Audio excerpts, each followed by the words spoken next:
Hello dear friends, welcome to smart Kaksha. आज के session में डिस्कस करने वाले हैं CTET SST paper 2 previous question paper. काफ़ी ज़्यादा इंपॉर्टेंट है। प्रीवियस ईयर से बहुत सारे क्वेश्चन रिपीट होते हैं एंड लास्ट टाइम में पीवाईक्यू सॉल्व करके बहुत सारे स्टूडेंट अच्छे मार्क्स से सीटेट क्वालिफाई किए हैं। आप भी सीटेट क्वालिफाई कर सकते हैं सिर्फ पीवाईक्यू से, बट पीवाईक्यू साथ साथ इंपॉर्टेंट टॉपिक्स भी आपको पढ़ने हैं। तो कल आपकी मैराथन क्लास होने वाली है। टॉपिक वाइज आपकी क्लास कंप्लीट हो चुकी है, प्लेलिस्ट बनी है, आप देख भी सकते हैं। और कल आपकी मैराथन क्लास होने वाली है हिस्ट्री, ज्योग्राफी, पॉलिटी, यानी अलग अलग मैराथन होगी, है ना, जिसमें 6 से 8 तक पूरा निचोड़ रहेगा इंपॉर्टेंट टॉपिक। तो चलिए शुरू करते हैं, आज क्वेश्चन सॉल्व कर लेते हैं। क्वेश्चन फर्स्ट है, गंधार अफगानिस्तान से प्राप्त अशोक के अभिलेख 2 लिपियों में लिखे हुए हैं। वे हैं, कौन से हैं? यूनानी आरमाइक, यूनानी तथा पाली, आरमाइक तथा पाली, आरमाइक तथा लैटिन। क्या बनेगा राइट आंसर? गंधार अफगानिस्तान से प्राप्त अशोक के अभिलेख 2 लिपियों में लिखे हैं। वे 2 लिपि कौन से हैं? तो भाई कितने लिपि में जो है अशोक के अभिलेख लिखे हुए हैं? तो बहुत से लिपियों में लिखे हुए हैं, जिसमें मुख्यतः है ब्राह्मी, खरोष्टी, यूनानी, आरमाइक। ब्राह्मी, खरोष्टी, यूनानी, आरमाइक। और सबसे पहले पढ़ा किसने, यानी इनकी लिपियों को सबसे पहले जो है पढ़ा किसने? रीजन अजरसन के क्वेश्चन में पूछा हुआ था। तो 1837 में किसने पढ़ा है? 1837 में जेम्स प्रिंसिप ने। किसने? जेम्स प्रिंसिप ने। जेम्स प्रिंसिप ने जेम्स प्रिंसिप ने 1837 में पढ़ा। और खोजा किसने? तो भाई 1700, यानी खोज पहले हो गया था, 1750 में पाद्रेटी फेंतेलर। इंपॉर्टेंट है, रीजन अजरसन के क्वेश्चन में पूछा हुआ था। दोनों बातें याद रखिएगा। 1837 में जेम्स प्रिंसिप ने पढ़ा है और 1750 में पाद्रेटी फेंथेलर ने खोजा है। तो कौन सी 2 लिपि है जो अफगानिस्तान से प्राप्त अशोक के अभिलेख में लिखी गई है? यूनानी और आरमाइक है। Right answer option number first है।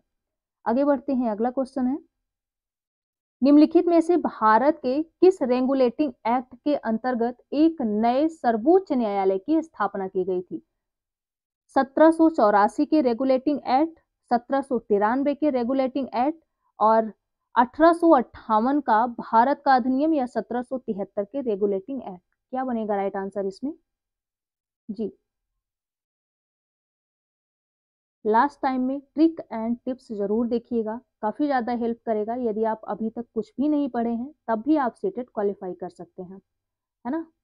जी, क्या बनेगा राइट आंसर इसमें? तो राइट आंसर है ऑप्शन नंबर 4, 1773 के रेगुलेटिंग एक्ट।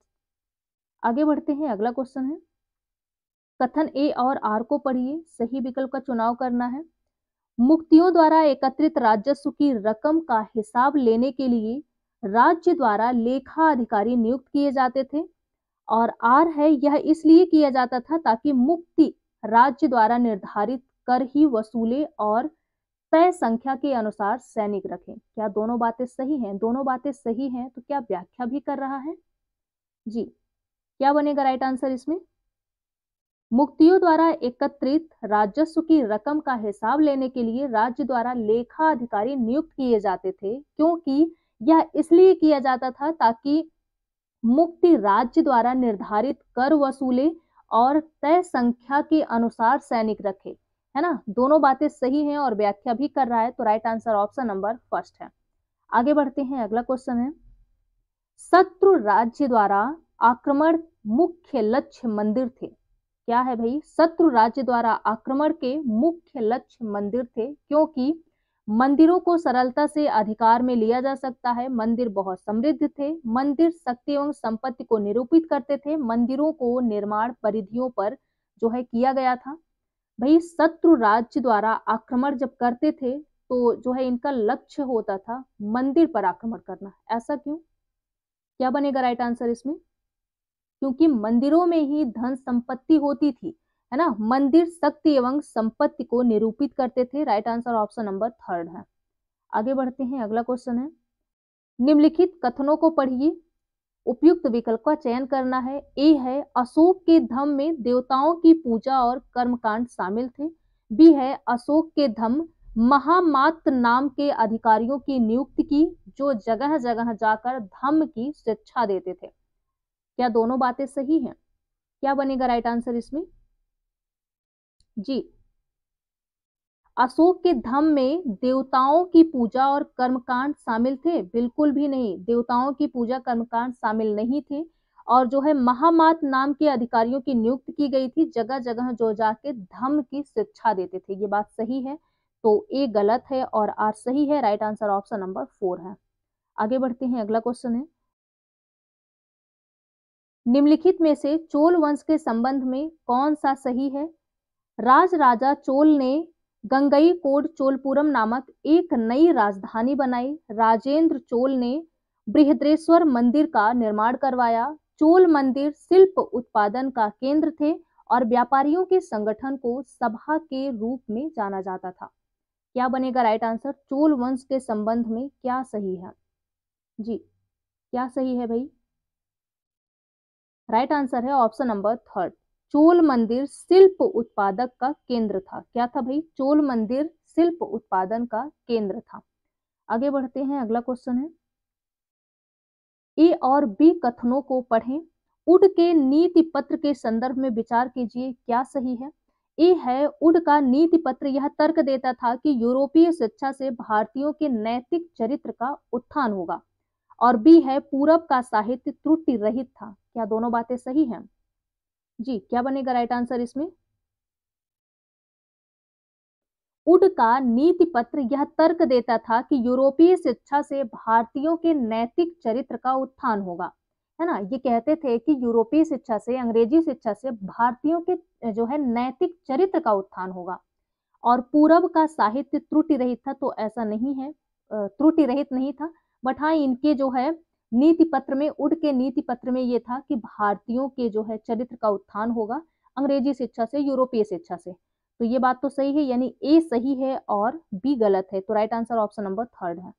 आगे बढ़ते हैं, अगला क्वेश्चन है, मिलान करना है। निम्नलिखित का मिलान करिए, सूची फर्स्ट से सूची सेकंड। चौसा का संग्राम, कन्नौज का संग्राम, खानवा का संग्राम और चंदेरी का संग्राम कब कब हुआ था भाई? क्या बनेगा राइट आंसर? एक भी पता हो तो आप यहां से एलिमिनेट करके अपने क्वेश्चन सही कर सकते हैं। जी, चौसा का संग्राम कब हुआ था? एक तो आता ही होगा इसमें से, है ना। इस टाइप के क्वेश्चन पूछे तो सबसे पहले देखना है कि कौन सा हमें आ रहा है, तो वहीं से आप मिलान करिए और यहां से एलिमिनेट करिए कि क्या इस ऑप्शन में दिया हुआ है। जी, क्या बनेगा राइट आंसर इसमें? चौसा का संग्राम कब हुआ था? चौसा का संग्राम 1539 में। कब हुआ था? 1539 में। और कन्नौज का संग्राम कब हुआ था? कन्नौज का 1540 में। खानवा का कब हुआ था? खानवा का कब हुआ था भाई? तो खानवा का हुआ था 1527 में और चंदेरी का हुआ था 1528 में। जो ये चारों है, ये वेरी वेरी इंपॉर्टेंट है ना, लगा के रखिएगा। वेरी वेरी इंपॉर्टेंट भाई, काफी ज्यादा इंपॉर्टेंट है। तो राइट आंसर होगा ऑप्शन नंबर 4। आगे बढ़ते हैं, अगला क्वेश्चन है, क्या है ये? मिलान करना है ये भी। यहाँ पे देखिए, मिलान करना है। नम्मलवर पश्चिमी भारत, चैतन्य देव दक्षिण भारत, सूरदास उत्तर भारत और नरसिंह मेहता पूर्वी भारत। मिलान करना है यहां से।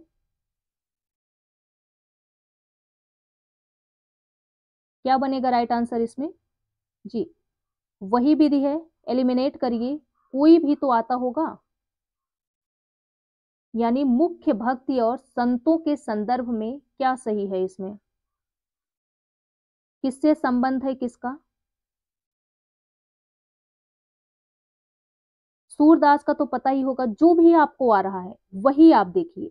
सूरदास का पता ही होगा, सूरदास का है भाई उत्तर भारत। कहाँ के हैं? उत्तर भारत। तो आप यहां से देखिए, यानी थर्ड में सी का थर्ड किससे जो है मिला हुआ है, आप देख सकते हैं सिर्फ थर्ड ऑप्शन में है।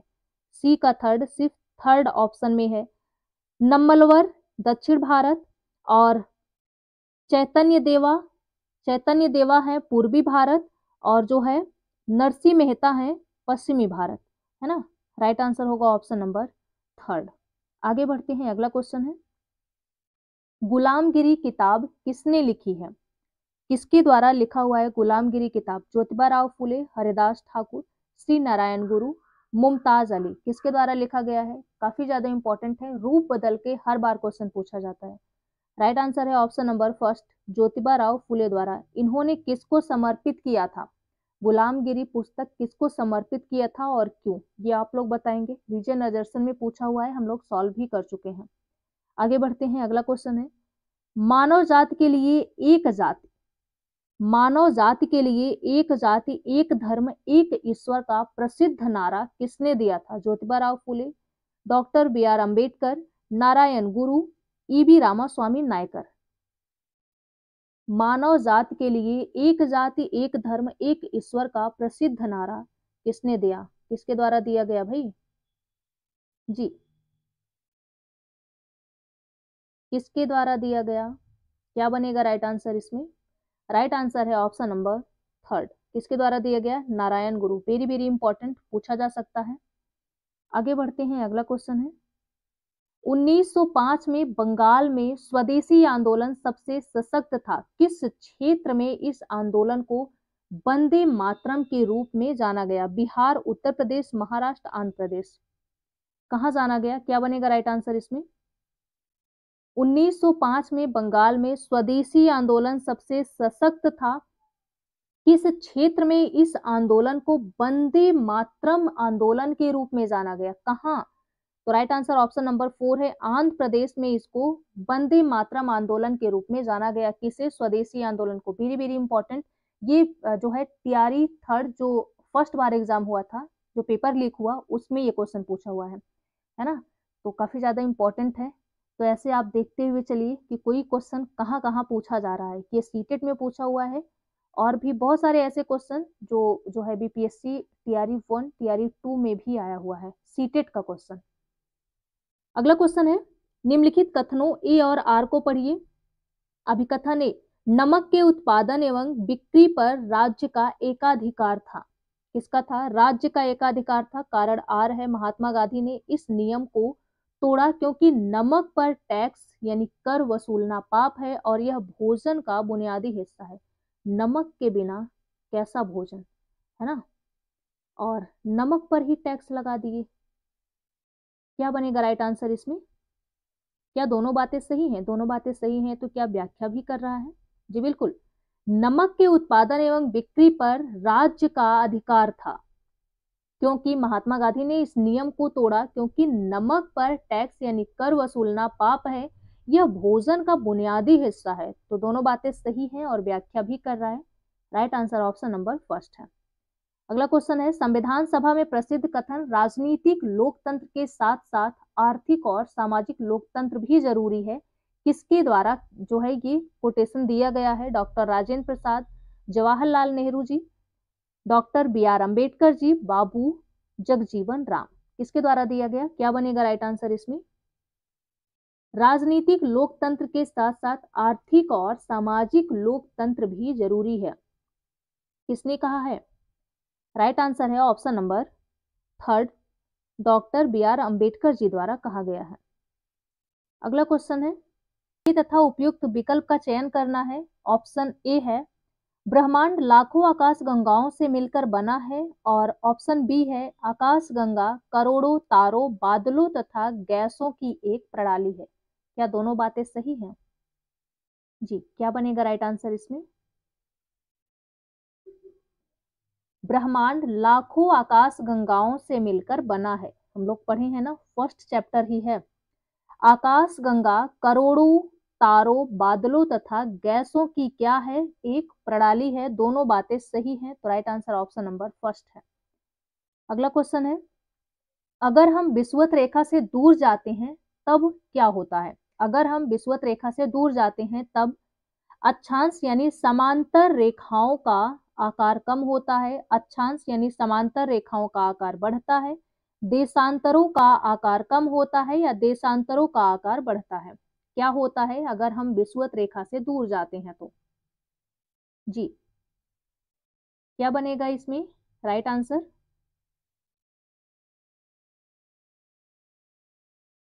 जी, राइट आंसर है ऑप्शन नंबर फर्स्ट। अक्षांश समांतर रेखाओं का आकार कम होता है। क्या होता है? कहा भाई, अगर हम विषुवत रेखा से दूर जाते हैं तब क्या होता है? विषुवत रेखा क्या है भाई? तो ये है, इसको जीरो अंश अक्षांश कहते हैं, भूमध्य रेखा कहते हैं, विषुवत रेखा कहते हैं। अब यहां से आप दूर जाएंगे यानी इधर जाएंगे, इस तरह से आप आगे बढ़ेंगे तो क्या होगा? अक्षांश जो है समांतर रेखाओं का आकार कम होता जाता है, कम होता जाता है ना भाई, है ना? तो यहाँ यानी जो है नॉर्थ पोल पे यदि आप आए या साउथ पोल पे, तो यहाँ पहुंचते पहुंचते मात्र बिंदु मात्र रेखाएं बचती हैं, बिंदु मात्र, है ना? तो क्या है भाई? अक्षांश समांतर रेखाओं का आकार कम होता जाता है। First option is right answer. आगे बढ़ते हैं, अगला क्वेश्चन है, पृथ्वी को एक पृथ्वी को एक एक घंटे के 24 समय क्षेत्रों में बांटा गया। प्रत्येक क्षेत्र डैश देशांतरीय विस्तार है। 30 अंश जो है, 30 अंश, 25 अंश, 20 अंश, 15 अंश। क्या बनेगा राइट आंसर इसमें? जी, हम लोग पढ़ चुके हैं, एक बार नहीं दो दो बार ये वाला टॉपिक पढ़े हैं। क्या बनेगा राइट आंसर इसमें? 15 अंश, है ना? कितना? 15 अंश। और 15 अंश घूमने में, 15 अंश घूमने में पृथ्वी कितना समय लेती है? 1 घंटे यानी 60 मिनट का समय लेती है। कितना? 60 मिनट का समय लेती है 1 घंटे। और एक अंश घूमने में कितना समय लेती है? क्वेश्चन भी पूछा जाता है, एक अंश घूमने में कितना समय लेती है? तो 4 मिनट का समय लेती है। तो राइट आंसर होगा ऑप्शन नंबर 4। आगे बढ़ते हैं, अगला क्वेश्चन है, निम्नलिखित में से कौन सा कथन चंद्रमा के बारे में सही है? मून के बारे में क्या सही है? चंद्रमा पर जीवन अनुकूल परिस्थितियां नहीं है, जीवन अनुकूल परिस्थितियां नहीं है चंद्रमा पर। चंद्रमा की सतह पर पर्वत, मैदान व गड्ढे नहीं है। चंद्रमा की सतह पर पर्वत छाया बनाते हैं। क्या है यहाँ पे? पर्वत, मैदान व गड्ढे नहीं है, यही गलती हो जाती है। पूरा सेंटेंस हम पढ़ते नहीं है और टिक करके चले आते हैं फटाक से, है ना? और क्वेश्चन हमारा गलत हो जाता है, यही देखना है आपको। क्या बनेगा राइट आंसर इसमें? जी,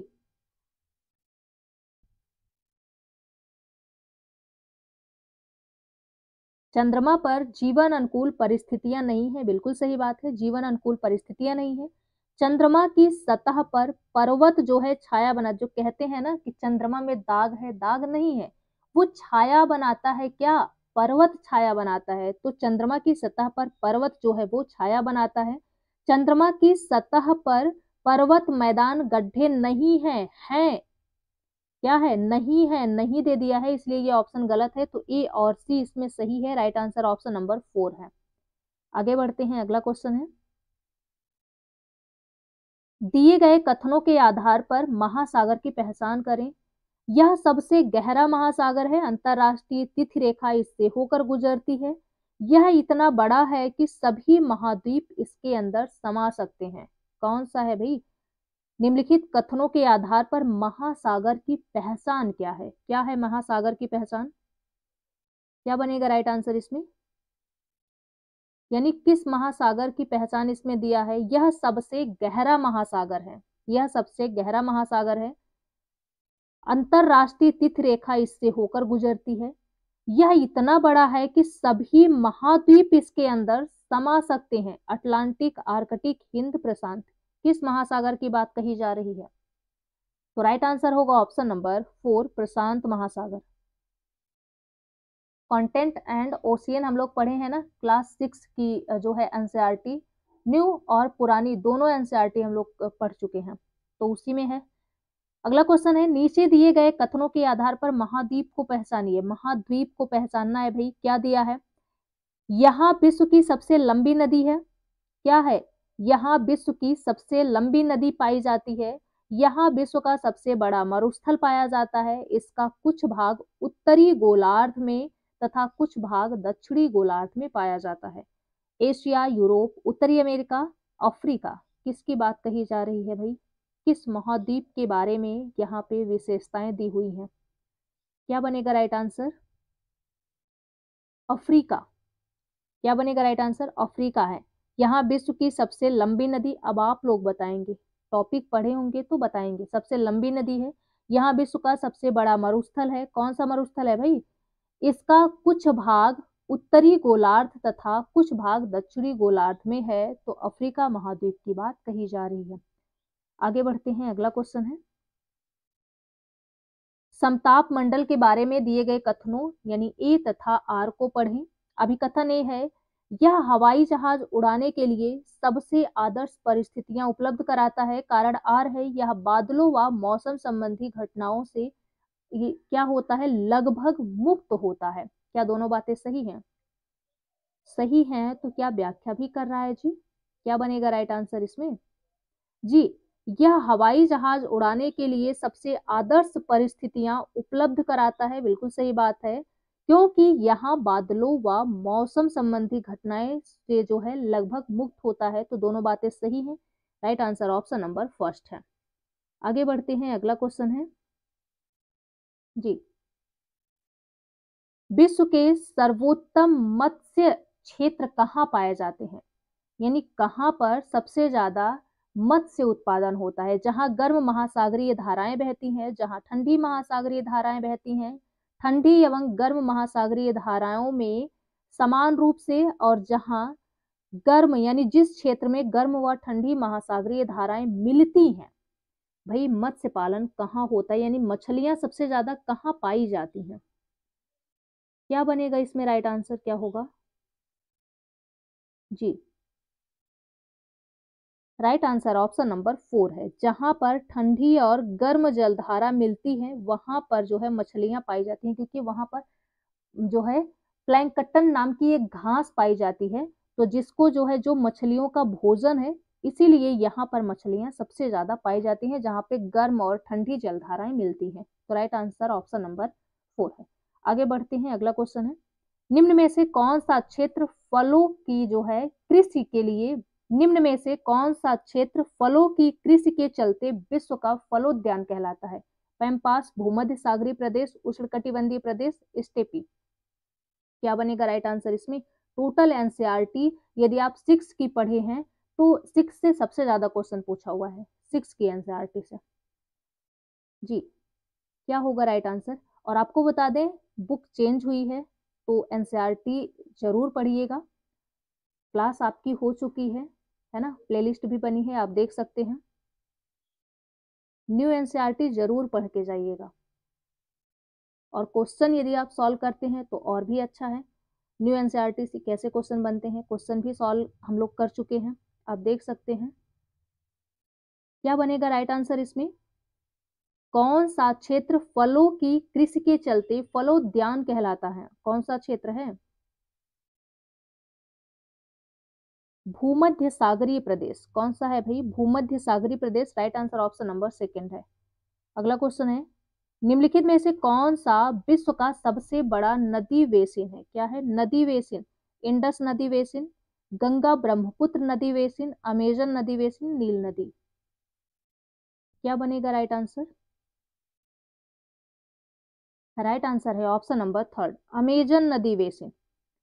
आगे बढ़ते हैं, अगला क्वेश्चन है, ऐसी गतिविधि जिसमें प्राकृतिक वस्तुओं को अन्य रूप और अधिक मूल्यवान उत्पादों में बदल दिया जाता है, वह क्षेत्र कहलाता है? क्या कहलाता है? चतुर्दिक, तृतीयक, द्वितीय, प्राथमिक। क्या कहलाता है भाई जी? राइट आंसर क्या होगा? राइट आंसर ऑप्शन नंबर 3 है, द्वितीयक क्षेत्र होगा। क्या होगा? द्वितीयक क्षेत्र। आगे बढ़ते हैं, अगला क्वेश्चन है, कॉलम फर्स्ट से कॉलम सेकंड को मिलान करना है। सेरीकल्चर मछली पालन, पिसीकल्चर क्या है? अंगूर की खेती, विटीकल्चर फलों और फूलों की खेती, हर्टिकल्चर रेशम के कीटों का पालन। कोई सा भी तो आता होगा, यहाँ से एलिमिनेट करिए। क्या बनेगा राइट आंसर इसमें जी? सेरीकल्चर, ये तो सबको पता होगा, रेशम कीट पालन। आप देखिए, यानी ए का फोर्थ किस में है? ए का फोर्थ थर्ड में भी है और सेकंड में भी है, 2 ऑप्शन है। अब पीसी कल्चर पिसिकल्चर भाई किसको कहते हैं? पिसिकल्चर। तो पिसिकल्चर मछली पालन किसे कहते हैं? मछली पालन को। और विटिकल्चर है अंगूर, हर्टिकल्चर है फलों और खेती, है ना। तो क्या बनेगा इसमें राइट आंसर? राइट आंसर होगा ऑप्शन नंबर 3। आगे बढ़ते हैं, अगला क्वेश्चन है, ए और आर को पढ़िए। ए है आनंद मिल्क यूनियन सहकारी उपक्रम की सफलता की जो है कहानी का बेहतरीन उदाहरण है। और आर है सहकारी क्षेत्र के उद्योगों का स्वामित्व और संचालन कच्चे माल के उत्पादों या जो है पूर्तिकारों, कामगारों अथवा दोनों द्वारा होता है। क्या दोनों बातें सही हैं? दोनों बातें सही हैं, तो क्या व्याख्या भी कर रहा है? क्या बनेगा राइट आंसर? आनंद मिल्क यूनियन सहकारी उपक्रम की सफलता की कहानी का एक बेहतरीन उदाहरण है, क्योंकि सहकारी क्षेत्र के उद्योगों का स्वामित्व और संचालन कच्चे माल के उत्पादकों या पूर्तिकारों, कामगारों अथवा दोनों के द्वारा होता है। तो दोनों बातें सही हैं और व्याख्या भी कर रहा है। आगे बढ़ते हैं, अगला क्वेश्चन है यहाँ पे, अधिगमकर्ताओं के बीच सामाजिक सांस्कृतिक विविधताओं के संदर्भ में निम्नलिखित कथनों को पढ़िए। ए है अधिगमकर्ताओं के बीच विविधता केवल उनकी सामाजिक स्थितियों या सांस्कृतिक पृष्ठभूमि में ही नहीं, परंतु उनकी अधिगम शैलियों, आकांक्षाओं और मनोवृत्ति में भी होती है। और बी है एक समुदाय में व्याप्त विविधता को संदेह भरी नजरों से देखना चाहिए, क्योंकि यह अधिगम को नकारात्मक रूप से प्रभावित करती है। सामाजिक सांस्कृतिक विविधता के संबंध में क्या सही है? क्या दोनों बातें सही हैं? यानी स्टूडेंट के लिए अधिगमकर्ताओं के बीच सामाजिक सांस्कृतिक विविधता के संबंध में क्या सही है? क्या बनेगा राइट आंसर इसमें? जी, क्या दोनों बातें सही हैं या दोनों बातें गलत हैं, या ए सही है बी गलत है, या बी ए सही है जो है बी गलत है? क्या होगा इसमें राइट आंसर? जी, अधिगमकर्ताओं के बीच विविधता केवल उनकी सामाजिक स्थितियां या सांस्कृतिक पृष्ठभूमि में ही नहीं, परंतु उनकी अधिगम शैलियों, आकांक्षाओं और मनोवृत्ति में भी होती हैं। क्या ये सही है? क्या ये बात सही है? एक समुदाय में व्याप्त विविधता को संदेह भरी नजरों से देखना चाहिए। संदेह भरी नजरों से देखेंगे यानी कोई बच्चा किसी अन्य बैकग्राउंड से आया है, आपका स्टूडेंट है, तो आप क्या करेंगे, है ना। यानी संदेह भरी नजरों से देखेंगे, दोनों बातें यहाँ पे गलत है ना। तो राइट आंसर होगा ऑप्शन नंबर 2, ए और बी दोनों गलत है। यहाँ पे क्या है, केवल उनकी सामाजिक स्थिति, संस्कृत को आप देखेंगे, यहाँ पे केवल है, और यहाँ पे है संदेह भरी नजरों से देखेंगे, दोनों बातें यहाँ पे गलत है। आगे बढ़ते हैं, अगला क्वेश्चन है, निम्नलिखित में से कौन सा सामाजिक विज्ञापन का उदाहरण नहीं है? समय पर कर का भुगतान करना, कोविड-19 के समय सामाजिक दूरी बनाए रखना, जल बर्बादी को रोकना, एक विशेष ब्रांड के दंत मंजन यानी टूथपेस्ट का प्रयोग करना। सामाजिक विज्ञापन का उदाहरण नहीं है। क्या नहीं है सामाजिक विज्ञापन का उदाहरण? क्या बनेगा राइट आंसर? एक विशेष ब्रांड के दंतमंजन यानी टूथपेस्ट का प्रयोग करना, ये सामाजिक विज्ञापन का उदाहरण नहीं है। राइट आंसर ऑप्शन नंबर 4 है। आगे बढ़ते हैं, अगला क्वेश्चन है, भारतीय संसद के अंतर्गत आते हैं, कौन आते हैं भाई? लोकसभा, राज्यसभा, राष्ट्रपति, लोकसभा और राष्ट्रपति, लोकसभा, राज्यसभा और राष्ट्रपति। क्या बनेगा राइट आंसर इसमें? भारतीय संसद के अंतर्गत आते हैं, कौन आते हैं? तो राइट आंसर ऑप्शन नंबर 4 है, लोकसभा, राज्यसभा और राष्ट्रपति तीनों। आगे बढ़ते हैं, अगला क्वेश्चन है, विपक्ष किस प्रकार सरकार की जवाबदेही को सुनिश्चित करता है? सरकार की नीतियों व कार्यक्रमों की रचनात्मक आलोचना द्वारा, जनमानस की राय को व्याप्त करके, या सत्ताधारी दल की निरंकुशताओं पर रोक लगाकर, या संसद में बाधाएं डालकर? विकल्प में आंसर देने हैं, क्या सही है इसमें? विपक्ष द्वारा किस प्रकार सरकार की जवाबदेही को सुनिश्चित करता है? क्या सही है इसमें? जी, क्या संसद में बाधाएं डालकर? बिल्कुल नहीं, संसद में बाधाएं डालकर नहीं, सरकार की नीतियों व कार्यक्रमों की रचनात्मक आलोचना करके। आप देखते हैं जैसे पड़ोसियों से झगड़ा होता है वैसे ही होता है ना। तो क्या है भाई, आलोचना करके और जनमानस की राय को व्यक्त करके, यानी लोग जो कह रहे हैं वो सही है, ये है यानी जनमानस की बात को व्यक्त करके और सत्ताधारी दल के निरंकुशताओं पर रोक लगाकर। तीनों बातें सही हैं, ए बी और सी इसमें सही है, तो right answer option number first होगा। आगे बढ़ते हैं, अगला क्वेश्चन है, भारतीय और विदेशी कंपनी दोनों के द्वारा बड़े शहरों में कॉल सेंटर स्थापित करने के लिए भारत का एक पसंदीदा गंतव्य बन गया है। इसके पीछे के संभावित कारण हैं कम श्रमिक लागत, अंग्रेजी बोलने वाली आबादी, सुविधा क्या है, सुविधाजनक समय क्षेत्र या विशेष आर्थिक क्षेत्र। क्या सही है इसमें? जी, कम श्रमिक लागत, अंग्रेजी बोलने वाली आबादी और सुविधाजनक समय क्षेत्र, तो राइट आंसर होगा ऑप्शन नंबर फर्स्ट, है ना। आगे बढ़ते हैं, अगला क्वेश्चन है, ग्रामीण क्षेत्रों में खेती के अलावा होने वाली गतिविधियों के सही समूहीकरण की पहचान कीजिए। घड़े बनाना, टोकरी बुनना, ईंट बनाना, टोकरी बुनना, फसलों की कटाई, घड़े बनाना, साइकिल ठीक करना या निराई, या जो है घड़े बनाना, धान की रोपाई, निराई या टोकरी बनाना। ग्रामीण क्षेत्रों में खेती के अलावा होने वाले गतिविधियों के सही समूहीकरण की पहचान कीजिए, यानी ग्रामीण क्षेत्र में और कौन कौन से कार्य होते हैं। क्या होता है भाई? राइट आंसर है ऑप्शन नंबर फर्स्ट, घड़े बनाना, टोकरी बुनना, ईंट बनाना। Right answer option number first है। आगे बढ़ते हैं, अगला क्वेश्चन है, लोकतंत्रों की प्रमुख विशेषता की पहचान करें। लोकतंत्रों की प्रमुख विशेषता की पहचान करें। संघर्ष का शांतिपूर्ण समाधान, समानता, न्याय, आरक्षण। क्या बनेगा राइट आंसर? लोकतंत्र की प्रमुख विशेषता की पहचान क्या है? जी, क्या होगा राइट आंसर इसमें? समानता। क्या है भाई? समानता। Right answer option number second है। आगे बढ़ते हैं, अगला क्वेश्चन है, में से कौन से जोड़े का सही रूप मिलान हो रहा है? महिलाओं के संपत्ति अधिकार, हिंदू उत्तराधिकार अधिनियम 2005, लड़कियां शर्मीली होती है, लैंगिक रूढ़िवादिता, सहभागी लोकतंत्र यानी पंचायती राज प्रणाली व्यवस्था। क्या सही होगा? जी, क्या बनेगा राइट आंसर इसमें? तीनों बातें सही हैं। Right answer option number first है। अक्सर आप देखेंगे लड़कियां शर्मीली होती है, ये क्या है भाई? लैंगिक रूढ़िवादिता है। महिलाओं के संपत्ति अधिकार हिंदू उत्तराधिकार अधिनियम 2005 के तहत है, और सहभागी लोकतंत्र पंचायती राज प्रणाली व्यवस्था। तो तीनों बातें इसमें सही है। Right answer option number first है। आगे बढ़ते हैं, अगला क्वेश्चन है, निम्नलिखित में से संविधान का वैध उद्देश्य कौन सा है?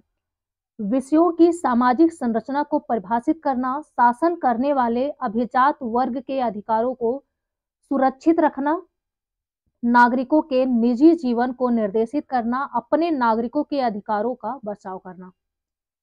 संविधान का वैध उद्देश्य क्या है? जी, क्या बनेगा राइट आंसर इसमें?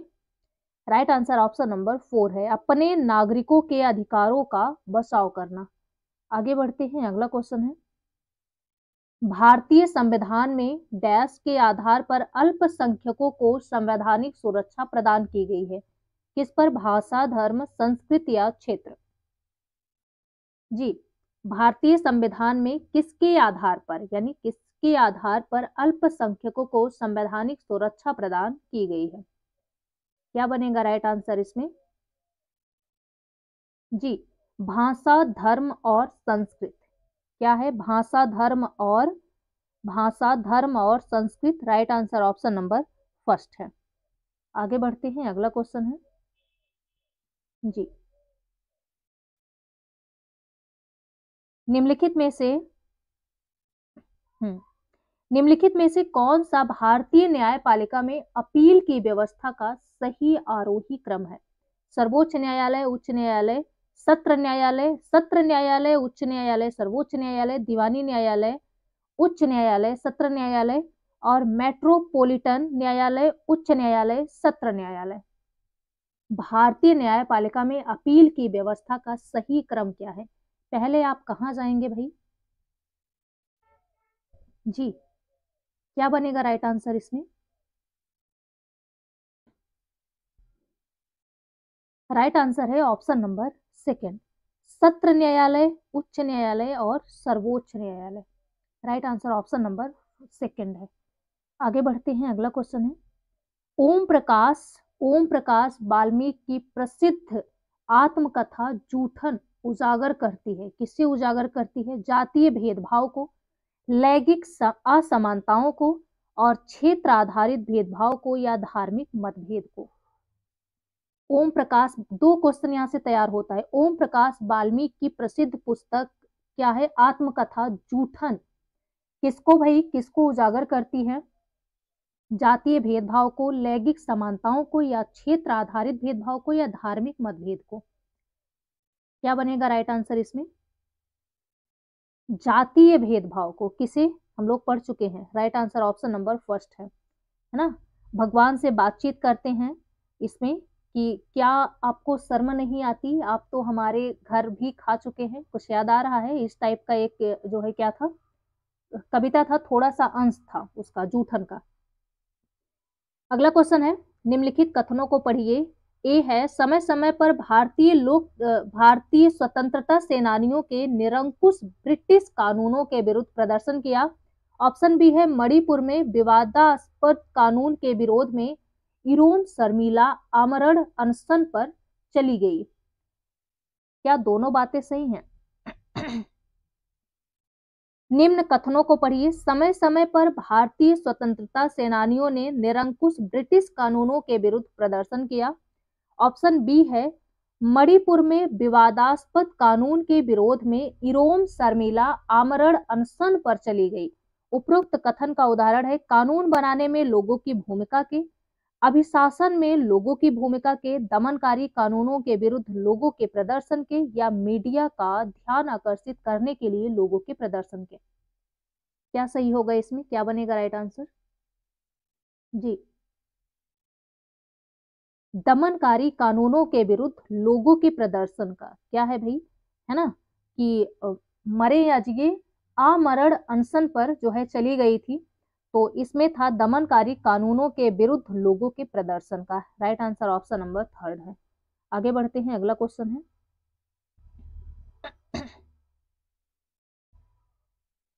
निम्नलिखित में से कौन सा सिद्धांत राजनीतिक विज्ञापन अथवा सामाजिक एवं राजनीतिक जीवन विषय के शिक्षा शास्त्रीय उपागम के लिए आवश्यक है?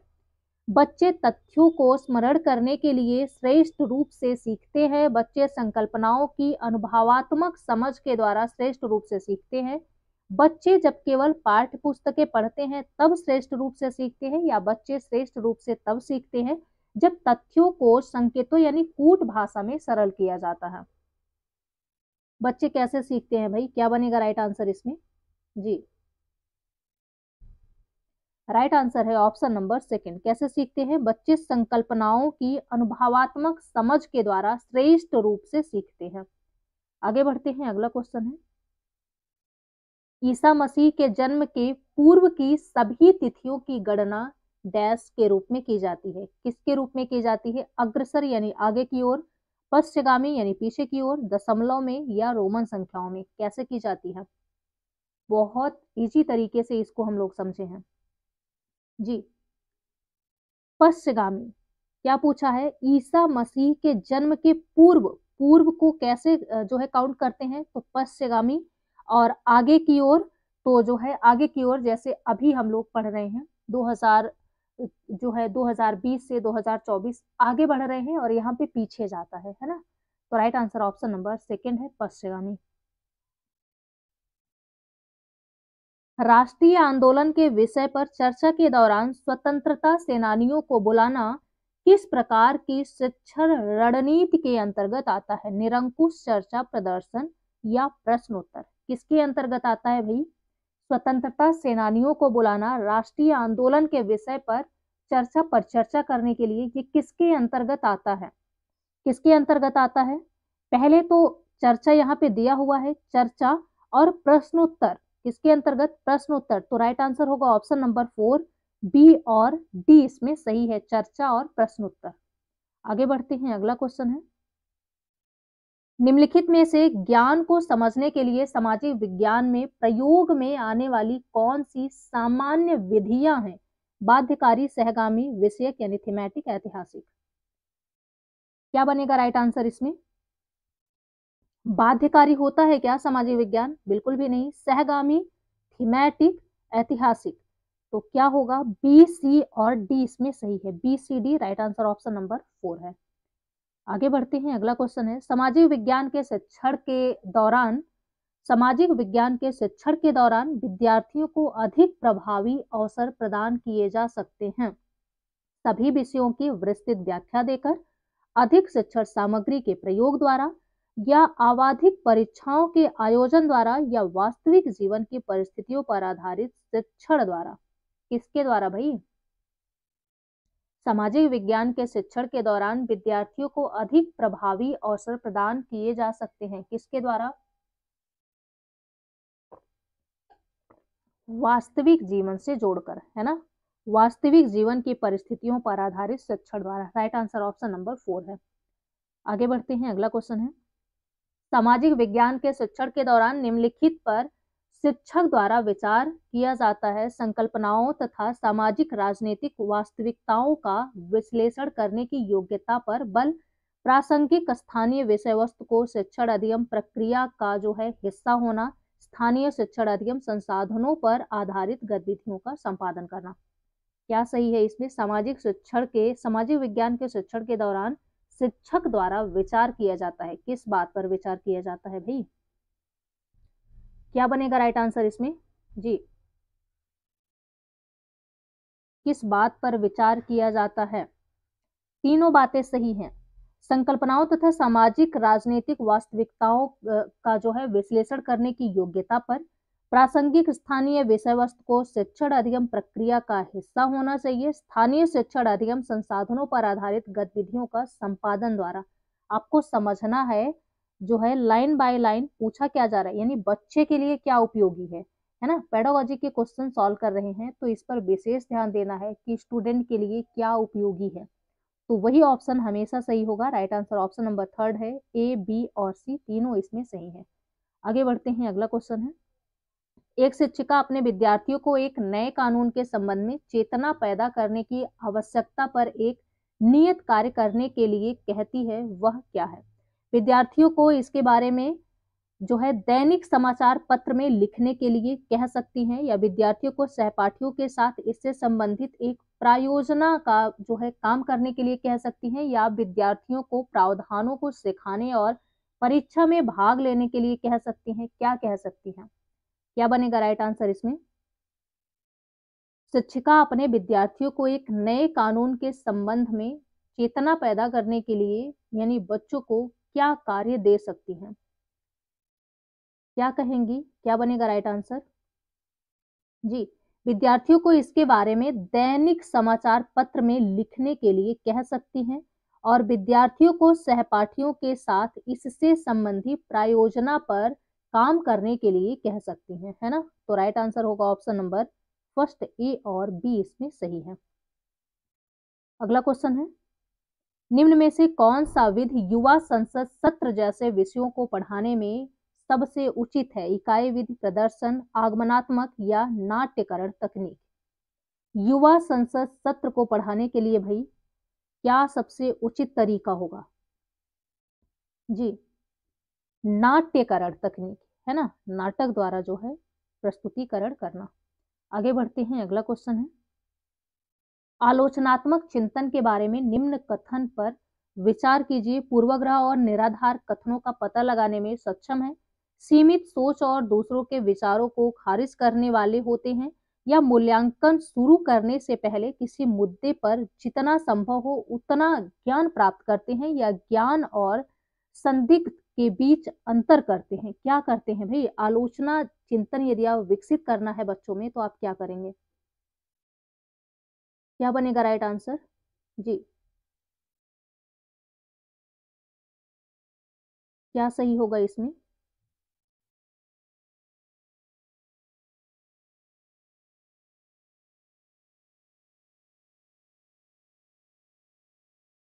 पूर्वाग्रह और निराधार कथनों का पता लगाने में सक्षम हो, है ना। पूर्वाग्रह और निराधार कथनों को पता लगाने में सक्षम हो, सीमित सोच और दूसरों के विचारों को खारिज करने वाला हो। क्या ये है आलोचना? ऐसा बच्चा कर सकता है? बिल्कुल भी नहीं, है ना।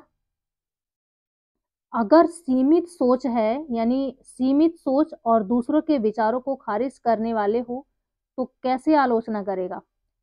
मूल्यांकन शुरू करने से पहले किसी मुद्दे पर जितना संभव हो आप ज्ञान प्राप्त कर लो। जब तक आप ज्ञान आपको होगा ही नहीं, थोड़ा सा आपको ज्ञान है, तो आप कैसे जो है, जिसे कंट्रोवर्सी कहते हैं, तो आप कैसे ये खेल खेल पाएंगे, है ना। आलोचना आप कैसे कर पाएंगे? जब तक संपूर्ण जानकारी नहीं होगी तब तक आप नहीं कर पाएंगे। तो भाई जितना हो सके उतना ज्ञान प्राप्त करना, और ज्ञान और संदिग्ध के बीच में अंतर कर पाना कि दोनों क्या सही है क्या नहीं। तो क्या सही है इसमें? ए, सी और डी इसमें सही है। तो क्या बनेगा इसमें right answer? A, C, D. Right answer option number second है, ए, सी और डी इसमें सही है। सिद्धांतों और कानूनों को प्रतिपादित करने के लिए भूगोल के विभिन्न क्षेत्रों से एकत्र किए गए आंकड़ों यानी डेटा का विश्लेषण और व्याख्या की जाती है। समस्या समाधान विधि के तहत, आगमनात्मक विधि के तहत, प्रयोगशाला विधि के तहत या प्रयोजना विधि के तहत? किसके तहत भाई? जी, क्या बनेगा राइट आंसर इसमें?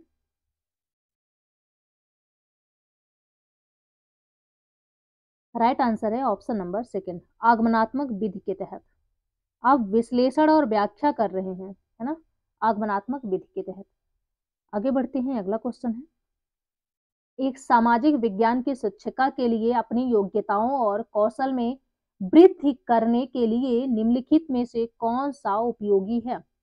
एक विशेष ढंग से पढ़ाने पर टिके रहने द्वारा, सामुदायिक संसाधनों का उपयोग यानी प्रयोग करना, फिल्मों और वृत्त चित्रों को देखना, सहकर्मियों के साथ औपचारिक और अनौपचारिक रूप से चर्चा करना। क्या सही होगा इसमें? जी, क्या बनेगा राइट आंसर?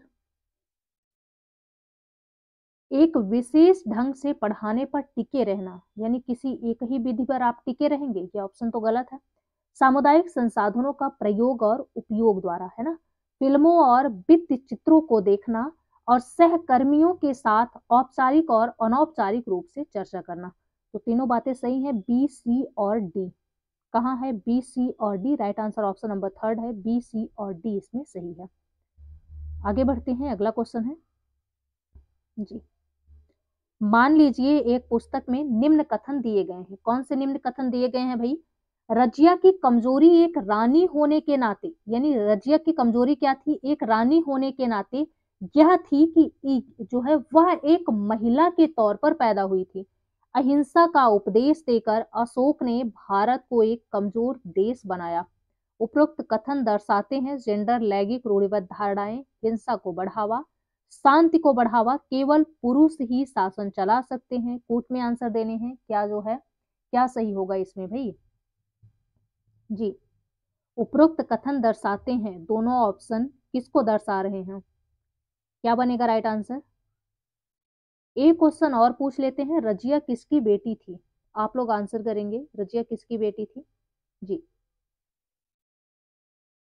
क्या बनेगा राइट आंसर इसमें?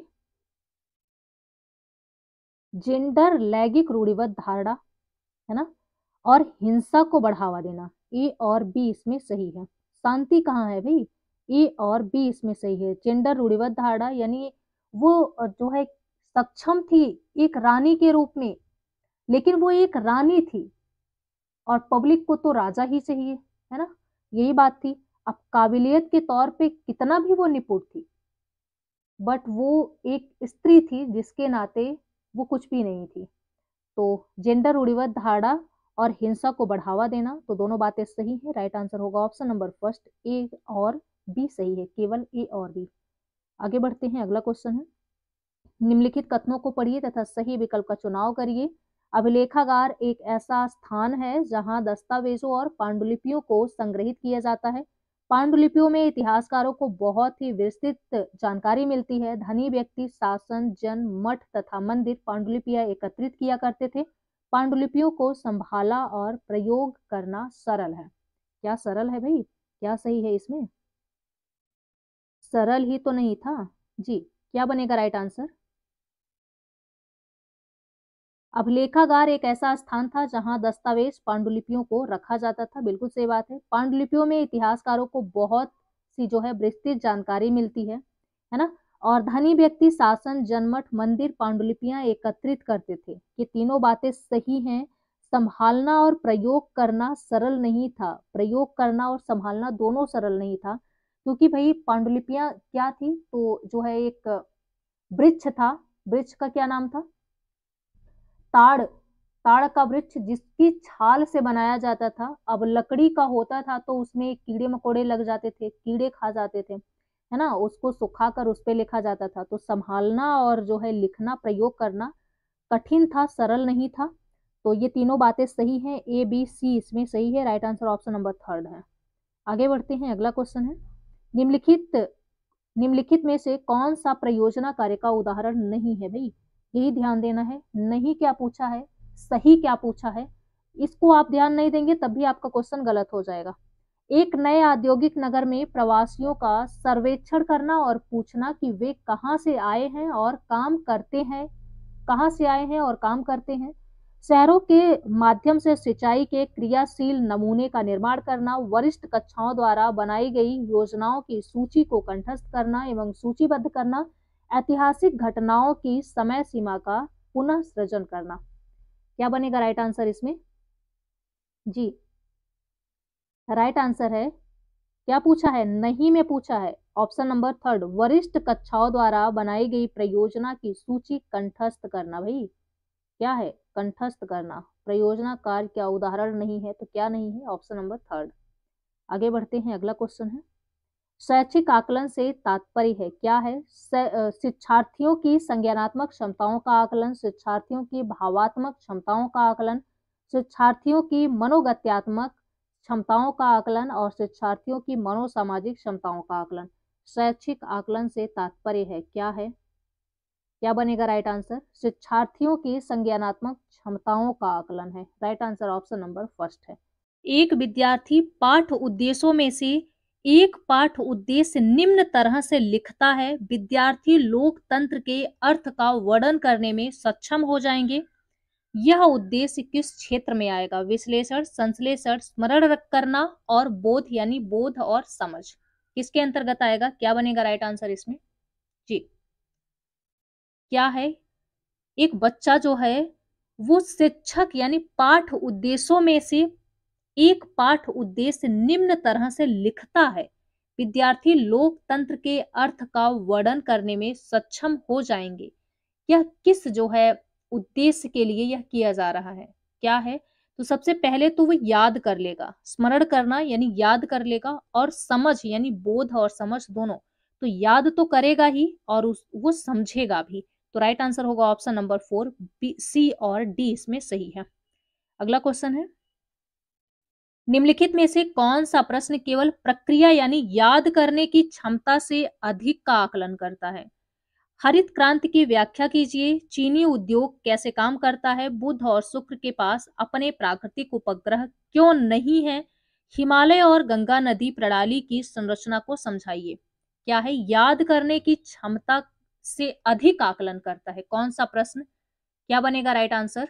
जी, हरित क्रांति की व्याख्या कीजिए। 6 से लेकर 12th तक आप बहुत व्याख्या किए हैं, है ना।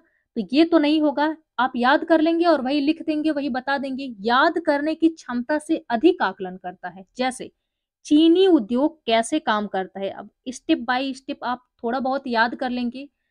पहली चीनी मिल कहाँ बनी और जो है किस तरह से क्या है, और चीनी मिल में क्या क्या चीजें होती हैं, तो सारी चीजें आप समझ जाएंगे, कुछ याद कर लेंगे।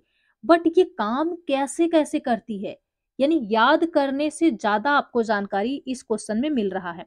यानी चीनी उद्योग कैसे काम करता है। बुध और शुक्र के पास अपने प्राकृतिक उपग्रह क्यों नहीं है? नहीं है तो नहीं है, बट क्यों नहीं है? अब नहीं है, आपने याद किया है कि नहीं है, नहीं है तो नहीं है, बट क्यों नहीं है? यानी आप जो याद किए हैं उससे ज्यादा आपसे क्वेश्चन किया जा रहा है, उससे ज्यादा आपको जानकारी हो, तो ये इसमें पूछा जा रहा है हिमालय और गंगा नदी प्रणाली की संरचना को समझाइए, आप अपने शब्दों में समझाइए, आप क्या जानते हैं इसके बारे में, है ना। तो ये तीनों बातें सही हैं, बी, सी और डी इसमें सही होगा। तो राइट आंसर है क्या, ऑप्शन नंबर सेकंड, बी, सी और डी इसमें सही है। अगला क्वेश्चन है, जब विद्यार्थी अन्य विद्यार्थियों की उत्तर पुस्तिकाओं के मूल्यांकन में संलिप्त हो, यह हिस्सा बन जाता है योगात्मक आकलन का, किसका, योगात्मक आकलन का, अधिगम की तरह आकलन का, या नैदानिक आकलन का, या रचनात्मक आकलन का, किसका बन जाता है भाई, क्या बनेगा राइट आंसर इसमें जी, अधिगम की तरह आकलन का, किसका, अधिगम की तरह आकलन का।